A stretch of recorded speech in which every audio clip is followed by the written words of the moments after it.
My name is Emily Parker, and I never thought my life would unravel in the way that it did. For 13 years, I built a home, a marriage, and a sense of who I was with my husband, Daniel. We met when we were both young, full of plans and ambition. He had this charm that made everyone in the room gravitate toward him, and I was no exception. We got married in our mid-20s, bought a small house in Nashville, and began building what I thought was a future that would last forever. But forever has a way of ending quietly sometimes, without you even realizing you've reached the point of no return. By the time our divorce was finalized, the love we once had for each other had been reduced to silence and paperwork. There wasn't one big betrayal that ended things, just years of neglect, arguments that never found resolutions, and the slow distance that crept between us. We became two people living in the same house, pretending to be fine, until the pretense became too heavy to bear. I left with nothing more than a few boxes of clothes, my journals, and the haunting feeling that I no longer knew who I was. It was during this time that Jason, Daniel's younger brother, stepped into my life in a way I never expected. Jason had always been around, of course. Family dinners, holidays, birthdays, he was the kind of person who never missed those things. Unlike Daniel, who was serious and calculated about everything, Jason was more laid back, thoughtful in a quiet way. There was always this easy warmth about him. Over the years, I had never thought of him beyond being my brother-in-law. He was part of the family, but our worlds barely touched beyond polite small talk. After the divorce, I moved into a small apartment on the other side of town. It was lonely, cold, and silent, the kind of place where your own thoughts feel like a storm echoing through empty walls. Jason started checking in on me, not in a way that felt intrusive, but just small gestures. He texted to ask if I was okay, if I needed help fixing things in my new place, or if I wanted to grab a coffee. At first, I hesitated. Spending time with Daniel's brother felt wrong somehow, like crossing an invisible line. But the truth was, I had nobody else. My parents lived far away, and most of the friends I'd made over the years were through Daniel. After the divorce, they seemed to vanish. One evening, maybe a month after I moved into my apartment, Jason stopped by to help me assemble a bookshelf. It was one of those ordinary nights that somehow feels significant in retrospect. I remember he came in, set his tools on the floor, and said, "You've really got to get better lighting in here. It feels like a cave." I laughed for the first time in weeks. That night, as he worked, we really talked, about music, movies, about how life had changed for both of us. It felt strange how easy it was to be around him. There was no judgment in his eyes, no pity. Just understanding. Over the weeks that followed, his visits became more frequent. Sometimes he'd bring food, knowing I barely cooked for myself. Sometimes we'd go for long drives late at night, just to clear our heads. Slowly, without meaning to, I began to lean on him. He became my safe place in a world that felt like it was collapsing. Jason wasn't just someone to talk to, he listened. When I cried, he didn't rush to tell me everything would be fine. He just sat with me in the pain, and that meant more than any empty reassurance could.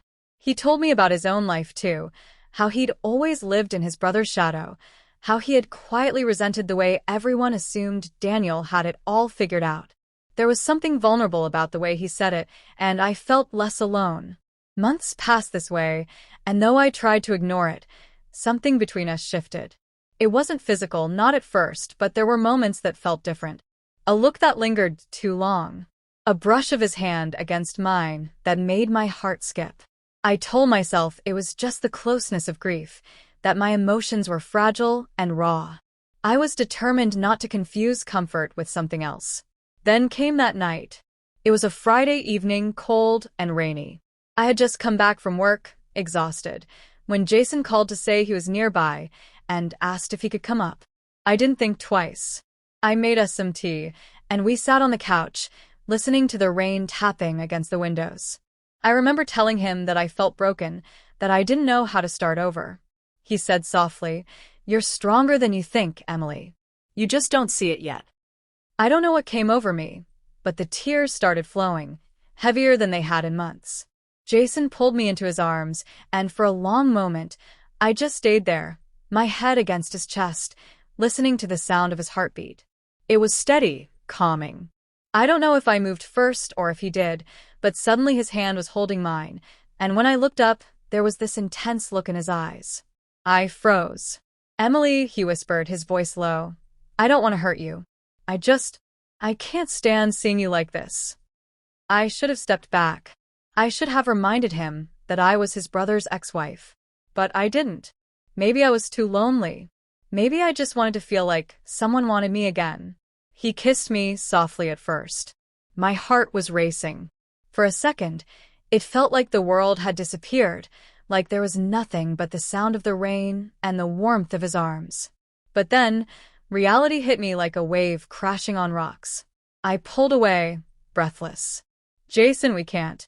This isn't right," I said, my voice shaking. He nodded quickly, looking away, shame flickering across his face. "I'm sorry. I shouldn't have done that. You don't need this. You need time to heal." The rest of the night was awkward.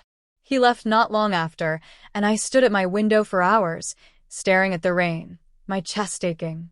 Part of me hated him for crossing that line, but another part of me hated myself for letting it happen. The next day, I couldn't stop thinking about it. Everything between us changed. I didn't answer his texts. I avoided his calls. It felt like I'd lost the only person who had been there for me through everything. And that loss cut deeper than I expected. Weeks went by before we finally talked again. He came to see me, and we sat across from each other at my small kitchen table. "I never wanted to hurt you," he said quietly. "I care about you too much. I crossed a line, and I'll never forgive myself for it." I told him the truth, that it wasn't just about him.